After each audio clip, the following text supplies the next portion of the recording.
Bueno, yo con bastantes menos tablas que el amigo Pepe voy a desarrollar mi intervención en dos fases. En una primera les voy a leer pues unas reflexiones que ya adelanté a las jornadas de historia, quizás por eso me convidó Antonio a participar en estas jornadas. Y en una segunda fase pasaré a proyectarles unas imágenes que iremos comentando. La toponimia de Fuerteventura es rica en nombres como Gambuesas, Efequenes, Ojequenes, apartaderos, que podemos rastrear en toda su geografía. La mayoría de ellos se encuentra en una franja de terreno de irregular anchura que rodea el centro donde se desarrollan los principales pueblos alejados del mar. Es un espacio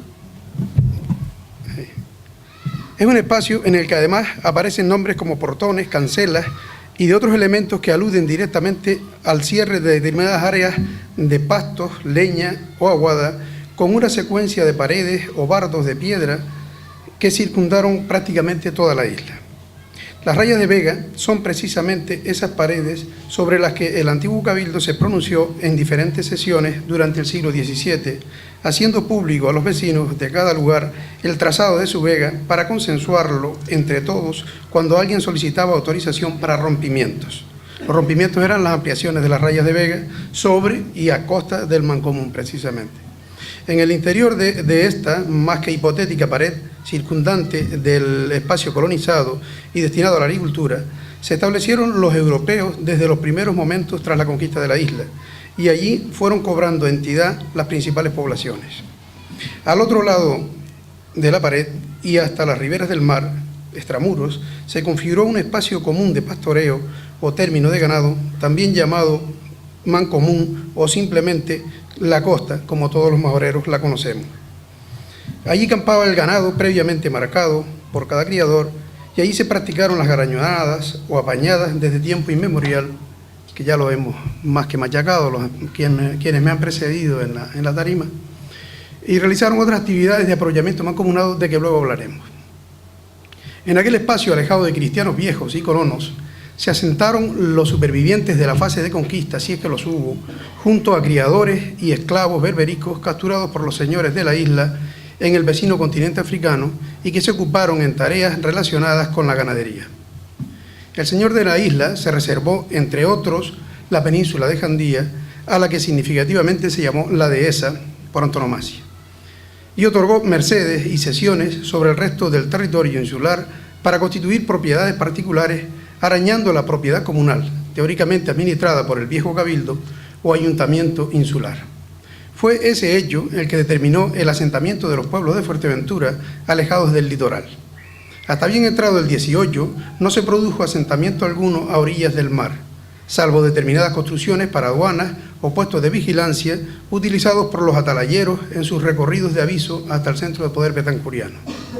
Durante los primeros 100 años de presencia europea en la isla, hasta aproximadamente 1504, Fuerteventura pudo responder a este esquema territorial en el que las jurisdicciones eclesiástica y civil coincidieron, una parroquia, la matriz, y un cabildo, ambos con un ámbito insular.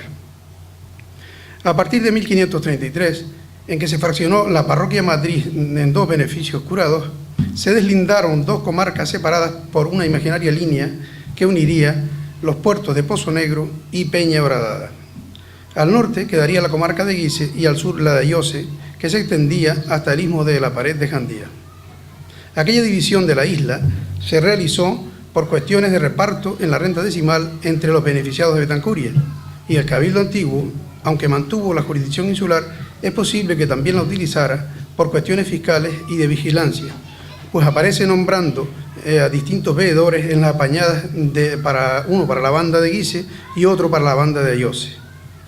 Tenemos pues dos zonas administrativas y una de esas superponiéndose a la primera, una extensa área de carácter comunal delimitada por las riberas del mar y las rayas de Vega. Es lo que conocemos y repetimos como la costa. Cercanos al Mancomún o en cuña sobre el mismo, los cotos son espacios delimitados de paredes de piedra seca de extensión variable en muchos casos rodeados de viejos manchones, rodeando bien viejos manchones o zonas especialmente fértiles que una vez privatizados Además de las paredes, incorporaban al topónimo el nombre de quien se llamó dueño por primera vez. Así nos encontramos Coto de Marillal, Coto del Coronel, y constituyen en ocasiones islotes dentro de las zonas de uso comunal.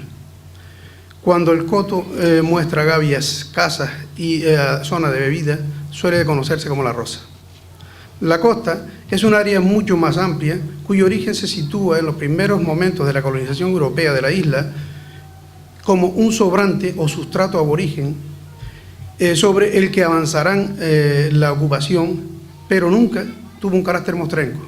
El asentamiento y colonización comenzó lógicamente por las tierras más fértiles y cercanas a nacientes de agua o simplemente sobre solares que ya venían siendo utilizados por los aborígenes desde tiempo inmemorial. Circundó toda la isla, como lo vemos en la cartografía de 1785 y de 1825 que luego proyectaremos. Un hecho que además podemos constatar con la toponimia que nos regala la riqueza de nombres antes mencionadas. Tiquital, Tenicosquey, Terife llegaron a constituir caseríos y aldeas dentro de la costa. Los colonos llegados comenzaron a roturar terrenos para entrarlos en vega, avanzando sobre el espacio que tratamos, circunstancia que chocó con la inveterada costumbre del pastoreo de tipo extensivo, allí practicado por los majos de forma mancomunada y donde el ganado campaba libremente en un equilibrio que se regulaba con periódicas apañadas. La administración civil aquí implantada tras la incorporación de la isla a la Corona de Castilla fue el cabildo o ayuntamiento de ámbito y jurisdicción insulares, y a ella correspondió regular las mordidas que poco a poco se iban dando sobre los espacios comunales o términos de leña, pastos y ganado. Si desde el último cuarto del siglo XVI, el primer marqués de Lanzarote, Agustín de Herrera y Rojas, llamándose dueño del señorío de Fuerteventura, reconocía en 1567 el uso y carácter comunal, aun cuando sus antecesores concedieron mercedes y derechos de tierra a determinadas familias, el antiguo cabildo hizo algo parecido al atender solicitudes de particulares de rompimientos sobre la costa, por lo que tuvo que regular las rayas de vega y obligar a construir paredes que separaban los términos de ganado y los agrícolas con unas características determinadas. De esta forma se fueron consintiendo los derechos de uso sobre aquellos términos. Las actas del antiguo cabildo de la isla recogen las modificaciones de las rayas de vega durante los siglos XVII y XVIII y se impone en las áreas de cultivo y población. Al otro lado de las rayas, los apropiamientos del término comunal se regían por la costumbre, donde los comisionados de costa intervenían coordinando las garañonadas apañadas de las que ustedes sobradamente ya saben. Podemos afirmar que hasta finales del XVII, todo el espacio habitado y colonizado en Fuerteventura estaba rodeado de una extensa costa, en el sentido que nos ocupa, un territorio que respondía a los siguientes aspectos. Servir de colchón que amortiguara la eventualidad de ataques a través de los embarcaderos, y aquí funcionaron los atalayeros y verederos que se apostaron en los cerros cercanos a aquellos. El impuesto de quintos que percibieron los señores tenía que ver con el compromiso ante la corona de levantar fortalezas defensivas en esta área de la isla.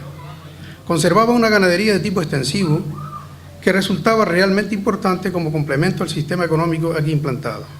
La separación mediante paredes de piedra seca situó, ya lo hemos visto, a muchos criadores en asentamientos ubicados en los límites del espacio comunal. Dentro del término del mancomún, las casillas de costa se fueron sumando a otras estructuras utilizadas en aquel sistema ganadero como gambuesas, toriles, gateras, apartaderos o zocos.